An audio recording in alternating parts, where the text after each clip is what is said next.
Welcome back my YouTube channel. یار احساس ration رعایت پروگرام چلے گا یا نہیں چلے گا, ویڈیو لاسٹ تک دیکھنی ہے. لوگ جو تھے اپنا شناختی کارڈ لے کے جاتے تھے, اپنا موبائل فون لے کے جاتے تھے, ان کا شناختی کارڈ ویریفائی ہو جاتا تھا, ان کو ون ٹائم پاس کوڈ آ جاتا تھا ان کے موبائل فون پہ. اور جو ون ٹائم پاس کوڈ ہے وہ فراڈ پریونشن کے لیے بہت اہم تھا.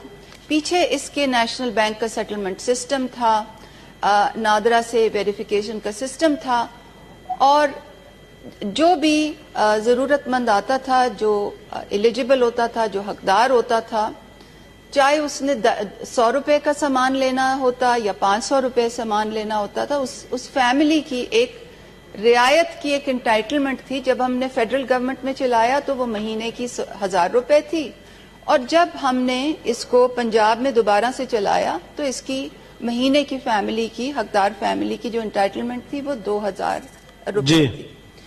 تو بڑا اچھا یہ نظام تھا. 8% کمیشن دکانداروں کو بھی ملتی تھی. یہ بڑے غریب دکاندار ہیں جن کی جو انکم ہے وہ 20-30 ہزار سے کم ہوتی تھی. کابینہ نے 8% کمیشن اپروو کی تھی, اور یہ بڑا اچھا سلسلہ چل رہا تھا. جو حقدار لوگ ہوتے تھے وہ بھی جا کر اور اپنی رعایت جتنے پاس ان کے, کیونکہ دہاڑی دار جو مزدور ہے وہ تو دن میں جتنا کمائے گا وہ گھر جاتے ہوئے اسی کا سودا لے کے جاتا ہے, اسی پہ اس کو رعایت مل جاتی تھی, آٹے پہ, دالوں پہ اور پکانے کے تیل پہ. اور جو دکاندار تھا اس کو 8% کمیشن مل جاتی تھی, تو ان کو بھی انسینٹیو تھا. اور بڑی تیزی سے یہ نیٹ ورک پھیلا جب ہم فیڈرل لیول پہ بھی کر رہے تھے. پھر جون 2002 میں اس کو ختم کر دیا گیا تھا.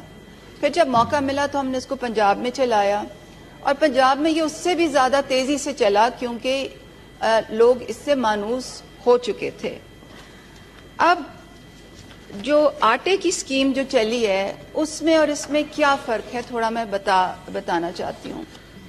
یہ جو احساس راشن رعایت کا جو سسٹم تھا یہ ایک پورا سسٹم تھا, یہ کوئی ایک آدھ ماہ کے لیے نہیں بنا تھا, اور اس میں ہر گلی محلے میں, ہر CSD میں, ہر یوٹیلیٹی سٹور میں یہ موقع ملتا تھا لوگوں کو کہ وہ جا کر اور اپنی رعایت لے لیں. تو کوئی لائنیں نہیں لگتی تھیں, کوئی بھیڑ نہیں ہوتی تھی, کوئی لوگوں کی اموات نہیں ہوتی تھی, کوئی ان کی جو انا ہے, ان کی جو عزت ہے وہ مجروح نہیں ہوتی تھی, لوگ زخمی نہیں ہوتے تھے, کوئی بھگدڑ نہیں مچتی تھی. ایک سسٹم تھا, ہر کوئی اپنے عزت سے اپنی گلی کے نکڑ میں جا کے اپنی رعایت لے لیتا تھا. نمبر 1. نمبر 2 جو فرق یہ تھا کہ ان کو جو 2000 روپے کی رعایت تھی وہ اس کو توڑ کے بھی لے سکتے تھے. 100 روپے ہیں جیسے کہ میں نے ابھی بتایا, کوئی دہاڑی دار مزدور ہے, اس نے 500 روپے کمائے, اس نے 500 روپے کی شاپنگ کی اور اس پہ اس کو رعایت مل گئی.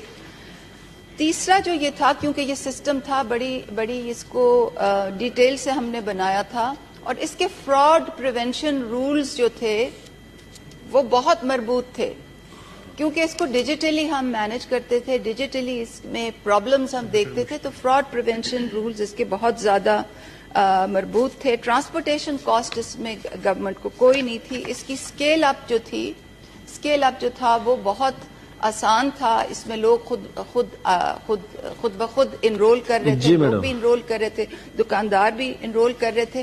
راشن کے لیے ہم نے اس کو شروع کیا, اور جو سوچ یہ تھی کہ اس کو ہم فیول کے لیے بھی, پیٹرول کے لیے بھی استعمال کریں گے اسی سسٹم کو, اور دواؤں کے لیے بھی اسی کو استعمال کریں گے. دواؤں کے لیے اس کی ڈپلائمنٹ فارمیسیز پہ, اور فیول کے لیے اس کی ڈپلائمنٹ پیٹرول پمپس پہ.